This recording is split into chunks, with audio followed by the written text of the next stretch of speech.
India की women's team जो कि गई है इंग्लैंड के दौरे पर और खेल रही है एक बहुत ही रोमांचक सीरीज, जहां पर पहले तो टी20 सीरीज को उन्होंने 3-2 से जीत लिया इंडियन टीम ने। और काफी रोमांचक वो भी सीरीज रही जहां पर लास्ट में आकर के काफी अच्छी वापसी करी थी इंग्लैंड की टीम ने। लेकिन उसके बाद जब ओडीआई सीरीज शुरू हुई जो कि 3 मैचेस के लिए थी, उसमें जो पहला मैच खेला उसमें इंग्लैंड की टीम ने बैटिंग अच्छी करी, 260 प्लस का स्कोर खड़ा किया। लेकिन उसके बाद इंडियन टीम ने उनसे भी बेहतर बैटिंग करके उस स्कोर को चेज किया और मैच को 4 विकेट से जीता, यानी कि 1-0 से बढ़त बना ली। लेकिन सेकंड ओडीआई मैच में जो बारिश से प्रभावित मैच था, उसके बाद डकवर्थ लुईस के हिसाब से मैच का नतीजा निकला, जिसके पहले मैच तो पहले 29 ओवर का हो गया, जिसमें इंडियन टीम बहुत अच्छी बैटिंग कर नहीं पाई। पहले बैटिंग इनको करना पड़ा ओवरकास्ट कंडीशन में और एक छोटे स्कोर पर यह टीम टिक गई और उसके बाद स्कोर को चेज करते हुए बहुत ही आसानी से, और पिच भी काफी अच्छी हो गई थी बैटिंग करने के लिए, वहां पर इंग्लैंड की टीम ने उस मैच को वन साइडेड 8 विकेट से जीता डकवर्थ लुईस के हिसाब से, और इस सीरीज को 1-1 से बराबरी पर कर दिया। और ये जो तीसरा और आखिरी ओडीआई मैच इस दौरे का खेला जाएगा, वो इस सीरीज डिसाइडर मैच वो होगा रिवर साइड ग्राउंड चेस्टर ली स्ट्रीट के उस मैदान पर,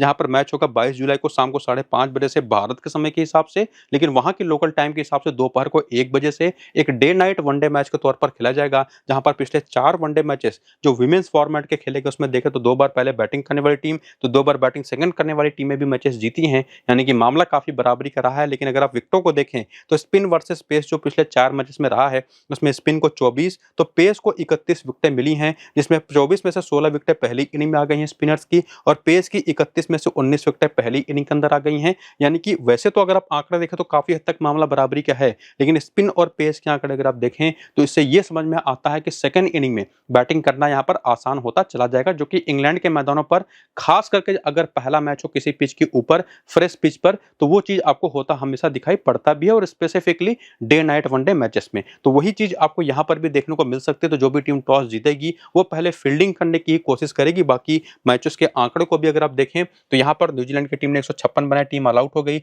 इंग्लैंड की टीम ने चेस करके मैच को 9 विकेट से जीत लिया। यहां पर श्रीलंका टीम तो 106 के स्कोर पर ऑल आउट हो गई, तो उसको इंग्लैंड की टीम ने चेस करके 7 विकेट से मैच को जीता। फिर यहां पर न्यूजीलैंड की टीम 161 पर ऑल आउट तो हुई, लेकिन फिर उन्होंने इंग्लैंड को 98 के स्कोर पर ऑल आउट कर दिया। यहां पर न्यूजीलैंड की टीम ने 237 रन बनाए और मैच को स्कोर को अपने डिफेंड किया 2 बार, यानी कि वो मैचेस हुए थे अगर आप देखें तो 1996 2002 में, बहुत ही पुराने मैचेस हैं। इसी वजह से इसको मैंने उतना वैल्यू किया नहीं। एक्चुअली जो रीसेंट मैचेस आप इसको वैल्यू कर सकते हैं, और यहां पर आप देख सकते हैं कि बैटिंग सेकंड करने वाली टीमों ने मैचेस को आसानी से जीता, और पावर प्ले के दौरान कंपैरेटिवली वहां पर बैटिंग थोड़ी सी मुश्किल रही है, खास करके अगर नई गेंद संभाल गई कोई भी टीम तो बाद में रन यहां पर बनेंगे। लेकिन फेवरेट वही टीम यहां पर होने वाली है जो सेकंड बैटिंग यहां पर करेगी। तो एक्चुअली वेदर कैसा होगा, पिच कैसी है, उसका भी अपडेट लेना काफी जरूरी होगा टॉस के बाद, वो आपको मैं टेलीग्राम और व्हाट्सएप चैनल पर दे दूंगा, और फाइनल टीम भी जो हमारी बनेगी वो भी टेलीग्राम और व्हाट्सएप पर बता दूंगा। तो दोनों को जाकर के ज्वाइन करिए, लिंक आपको इसी वीडियो के डिस्क्रिप्शन में और कमेंट बॉक्स में जो पिन किया हुआ कमेंट है वहां पर देखने को मिल जाएगा। तो इसको जाकर के तो ज्वाइन कर लीजिए। और फिलहाल देखिए क्या प्लेइंग 11 बैटिंग ऑर्डर होगी होम टीम की, जो इंग्लिश टीम यहाँ पर आपको दिखाई पड़ रही है, जो पिछले मैच में खेली थी, जहां पर एमिली अर्लॉट भी लास्ट वाले मैच में खेल गई थी। और उसके अलावा इनका जो बेंच है वो तो आप देख ही पा रहे होंगे, और बॉलिंग ऑप्शन ये 5 इनकी रहती है जो कि मेन बॉलर के तौर पर खेलती हैं, और नेटली सीवर तो फिलहाल आपको बॉलिंग करते दिखाई पड़ेंगे नहीं। हाँ, जरूरत पड़ने पर कभी कभी एमा लैम्ब आपको थोड़ा बहुत बॉलिंग करेंगी, वरना यही नंबर 7 से नंबर 11 तक की जो बॉलिंग ऑप्शन हैं, यही पिछले मैच में भी पूरी बॉलिंग करते दिखाई पड़ी थी। क्योंकि 29 ओवर का ही गेम था तो 6-6 ओवर का कोटा था, एक बॉलर को 5 ओवर करने थे, बाकी लोगों को 6-6 ओवर करने थे। तो उस तरीके से ये सारा कोटा इन 5 बॉलरों ने पूरा किया। जरूरत भी नहीं पड़ी, किसी की जरूरत पड़ेगी तो निश्चित तौर पर एमा लैम्ब एक अच्छी ऑप्शन रहेंगे इनकी टीम की तरफ से।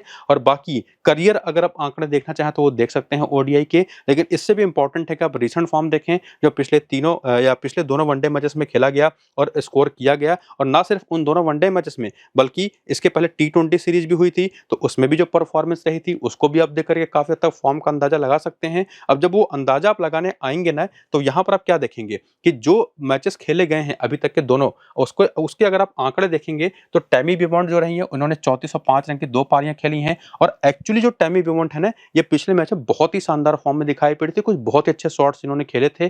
तो इनके ऊपर आप आज की इस मैच में तो निश्चित तौर पर बेट ले सकते हैं, क्योंकि बहुत अच्छे टच में दिखाई पड़ी थी लास्ट वाले मैच में, हालांकि 34 रन बना करके आउट हो गई। इसके अलावा एमी जोन्स जो कि अब रिसेंट टाइम में ओपन करती रही हैं, इन्होंने भी 46 नाबाद की एक शानदार पारी खेली पिछले मैच में। बाकी नेटली स्फरब्रंट, इनके बारे में तो आप जानते ही हैं, 21 और 41 रन की पिछली 2 पारियां रही हैं, और ये फॉर्म में रहे ना रहे, आप इनको ड्रॉप करना लगभग काफी मुश्किल होता है। अगर आप इनको ड्रॉप कर देंगे तो लगभग तय होगा कि आप इस मैच को हारेंगे। लेकिन उसके बाद सोफिया डंकल जिन्होंने 83 की शानदार पारी पहले मैच में खेली, फिर 9 रन बना करके नॉट आउट रही पिछले वाले मैच में, ना सिर्फ इस वनडे सीरीज में बल्कि इसके पहले इंडिया के खिलाफ जो टी20 सीरीज हुई थी ना, उसमें भी आखिरी के 3 मैचेस अगर आप इनके देखें तो 46, 22 और 75 रन के 3 शानदार पारियां खेली थी, तो ये भी एक शानदार ऑप्शन के तौर पर दिखाई पड़ती हैं। बाकी एमा लैम्ब जो कि ये पहले मैच में नंबर 3 पर आई थी, तो वहां पर तो इन्होंने 39 रन बना दिए, विकेट नहीं लिया, लेकिन दूसरे मैच में पता नहीं क्यों बैटिंग ऑर्डर में डिमोट कर दी गई, तो वहां पर ये चली नहीं। लेकिन एक चीज आप समझ करके चलिएगा, अगर 50 ओवर का प्रॉपर गेम खेला जाएगा ना, तो एमा लैम्ब आपको नंबर 3 पर ही बैटिंग करते दिखाई पड़ेंगी,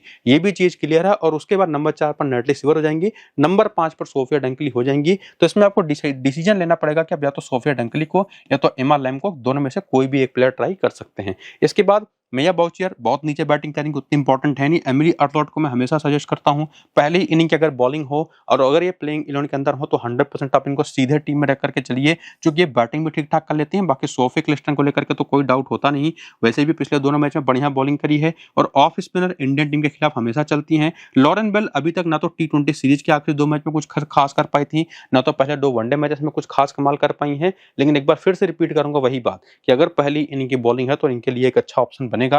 बाकी लिंडसे स्मिथ पिछले मैच में बढ़िया बॉलिंग करते दिखाई पड़ी थी, हालांकि इनके ऊपर मैं उतना भरोसा कर नहीं पाऊंगा आज के इस मैच में भी, लेकिन जो भरोसा मैं कर पा रहा हूं उसमें 7 प्लेयर तो कम से कम दिखाई पड़ रही हैं जो इंग्लैंड की टीम की तरफ से अपनी फैंटेसी की टीम में आपको आते हुए दिखाई पड़ेंगी। लेकिन उसी को थोड़ा सा और आगे बढ़ाते हुए हेड टू हेड के आंकड़े भी देखें, जिससे हमको हेल्प मिले कि एक्चुअली किस प्लेयरों को लेकर के जाए। तो इंडिया के खिलाफ खेले गए मैचेस में अगर आप देखें ना, तो 22 मैचेस में टेमी ब्यूमॉन्ट का बैटिंग एवरेज केवल 20 है, तो बहुत ज्यादा बेहतर परफॉर्मेंस रही नहीं है।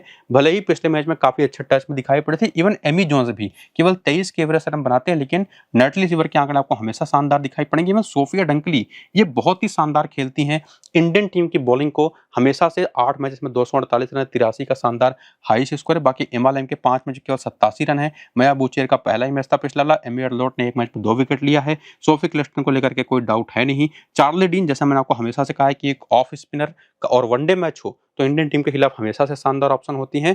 बाकी लिंडसे स्मिथ ने भी पिछले मैच में 2 विकेट लिया जरूर, लेकिन वो उतने भरोसेमंद ऑप्शन है नहीं। हाँ, केट क्रॉस अगर खेलते तो निश्चित तौर पर आप इनको ट्राई कर सकते हैं। तो हेड टू हेड के आंकड़ों के बेसिस पर तो ओवरऑल 5 ही प्लेयर निकल करके आ रही हैं। हाँ, यहाँ पर भी आप वही एक चीज करेंगे कि सोफिया डंकली को अगर आप नहीं लेके जाना चाहते तो एमा लैम्ब को आप लेके जा सकते हैं, या सबसे सेफ खेलना चाहते हैं तो एमी जोन्स को लेकर के चले जाइए, जो कि आपको ये विकेट कीपिंग की करते हुए भी अच्छे खासे पॉइंट दे सकती हैं। हालांकि उसमें किस इनिंग की बैटिंग किस इनिंग की बॉलिंग है उस पर भी काफी सारी चीजें डिपेंड करेंगी, लेकिन कम से कम 5 प्लेयर तो पक्की हैं, जिसमें अगर आप चाहें तो एमी जोन्स को भी ट्राई कर सकते हैं छठे प्लेयर के तौर पर, या सोफिया डंकली की जगह पर।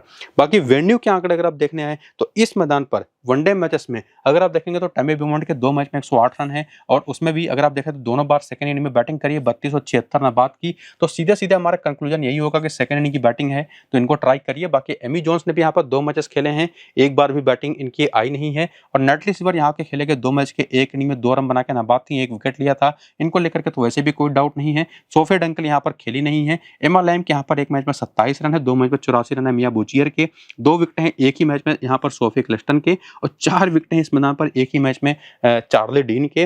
बाकी लॉरेन बेल विकेटलेस गए हैं, लिंडसे स्मिथ यहाँ पर खेले नहीं है, और बाकी बेंच की प्लेयरों में लॉरेन फायर एक अच्छी ऑप्शन दिखाई पड़ती हैं। लेकिन यहाँ तक आते आते ओवरऑल डिसीजन यही है कि पहली इनिंग की बैटिंग है तो एमी जोन्स को लेकर के जाइए, सेकंड इनिंग की बैटिंग है तो टेमी ब्यूमॉन्ट को लेकर के जाइए। नैटली सिवर को लेकर के कोई डाउट है नहीं, लेकिन पूरी तरह से सेफ जाना है तो आप सोफिया डंकली को लेकर के जाइए, और एमा लैम्ब तो निश्चित तौर पर इनका बैटिंग ऑर्डर देखना पड़ेगा। बाकी एमी अर्थलॉट अगर प्लेइंग 11 के अंदर है तो 100% इनको भी टीम में रखिए, ये डिसीजन हमारा रहेगा। यानी कि ये तीनों बॉलर तो 100% हमारी टीम में होंगी ही होंगी, और उसमें अगर पहली इनिंग की बॉलिंग है तो लॉरेन बेल को लेकर के चले जाइएगा, सोफिया डंकली को ड्रॉप कर दीजिएगा। ये चीज आप कर सकते हैं, तब टॉप ऑर्डर के दोनों बैटर्स भी रख सकते हैं। तो डिपेंड करेगा किस इनिंग की बैटिंग बॉलिंग है, उसी पर काफी हद तक मैच आज का बनेगा हमारा, और टीम भी बनेगी जो कि इंग्लैंड की तरफ से क्या करना है वो चीज आपको मैंने क्लियर कर दिया है। बाकी प्लेयर बैटल में देखेंगे तो ऑफ स्पिन बॉलिंग एक कमजोरी रही है इंग्लिश बैटर्स की, जिसमें आप देखेंगे तो टेमी ब्यूमॉन्ट भी दीप्ति शर्मा पर आउट होती है, स्नेह राणा ने भी आउट कर रखा है, क्रांति गौड़ ने भी एक बार आउट किया है सीरीज में, जो कि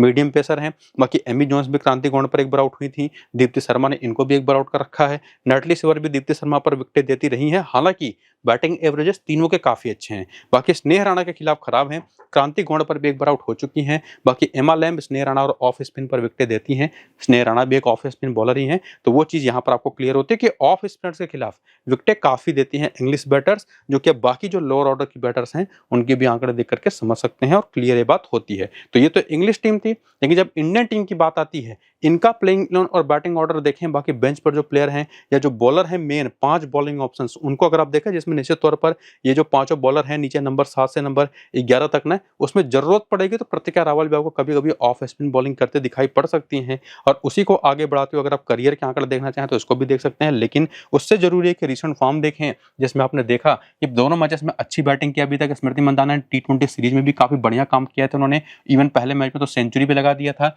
बाकी प्रतिका रावल ने पहला वनडे मैच तो अच्छा खेला, दूसरे मैच में नहीं चली और प्रतिका रावल एक ऐसी प्लेयर होंगी जो को सेकंड इनिंग की बैटिंग में मैं टीम में आपको ट्राई करने को सजेस्ट करूंगा। बाकी ये चीज क्लियर है कि स्मृति मंदाना टीम में रहेंगी। बाकी हरलीन देओल, हरमनप्रीत कौर और जेमामा रोड्रिग्स और साथ ही साथ ऋचा घोष, इन चारों में से किसको लेकर के जाएं ये हमेशा डाउट आपको रहेगा, क्योंकि अगर आप इनका फॉर्म देखेंगे ना तो हरलीन देओल शुरुआत अच्छा कर रही है, बड़ी पारी में कन्वर्ट नहीं कर पा रही हैं। सेम प्रॉब्लम आपको दिखाई पड़ेगी हरमनप्रीत कौर के साथ। जेमामा के साथ प्रॉब्लम आपको दिखाई पड़ेगी कंसिस्टेंसी की, तो वो चीज एक बड़ी दिक्कत वाली होती है। लेकिन सीधे सीधे आपको मैं बताता चलूं तो हरमनप्रीत कौर को पहली इनिंग की बैटिंग में, सेकंड इनिंग की बैटिंग में जेमामा को आप लेकर के जाइएगा और कोई डाउट आपको पाल के रखना है नहीं। ऋचा घोष डिपेंड करेगा कि आप एमी जोन्स को लेकर के जाते हैं या नहीं। अगर आपने एमी जोन्स को रखा है तो ऋचा घोष को मत रखिए, ऋचा घोष को रखा है तो एमी जोन्स को मत रखिएगा। बाकी ऑप्शंस आपको मैंने पीछे बताए ही थे। दीप्ति शर्मा को लेकर के कोई डाउट आपको रखना है नहीं, जिनको अभी तक विकेट तो नहीं मिला है लेकिन बल्ले से शानदार रन बना रखे। अरुंधति रेड्डी को क्लियर करके चलिए कि टीम में रखना नहीं है। बाकी स्नेह राणा 3 विकेटें ले चुके हैं 2 मैच में और ये बनती भी, हालांकि अरुंधति रेड्डी भी बहुत अच्छे डिफरेंशियल ऑप्शन होंगी। टी20 सीरीज में 2 मैचेस में उन्होंने 2 विकेट और 3 विकेट की तो बड़ी अच्छी परफॉर्मेंस भी दी थी, हालांकि 2 बार विकेट लेस भी गई थी, ये भी एक बात क्लियर है। बाकी श्री चरनी कुछ खास कमाल अब कर नहीं पा रही हैं। बाकी क्रांति गौड़ ने अभी तक दोनों मैचेस में 3 विकेटें ले रखी है, तो इन दोनों में से कोई भी ऑप्शन आप ट्राई कर सकते हैं। बाकी अमनजोत कौर अगर खेलती हैं तब तो ये बेस्ट है, सीधे इनको टीम में लेकर के चले जाइए। तो कौन सी प्लेयर कब और कैसे हमारे टीम में आएंगी, कितने बेहतर फॉर्म में है, ये तो हमने यहाँ से देख लिया इंडियन प्लेयर्स को लेकर के खास करके। बाकी हेड टू हेड के ओवरऑल आंकड़े अगर आप देखेंगे इंग्लैंड के खिलाफ तो स्मृति मंदाना के तो कमाल के आंकड़े हैं। 18 मैचेस में 48 का बैटिंग एवरेज है। बाकी अगर आप देखें प्रतिका रावल के इसी सीरीज के 2 मैचेस के नंबर आपको दिखाई पड़ेंगे, जिनको हमको सेकंड इनिंग की ही बैटिंग में ट्राई करना है। हरलीन देओल के आंकड़े ओवरऑल बहुत ही पुअर हैं, अगर आप इस 58 के हाईएस्ट स्कोर को हटा दें तो कुछ बचेगा ही नहीं।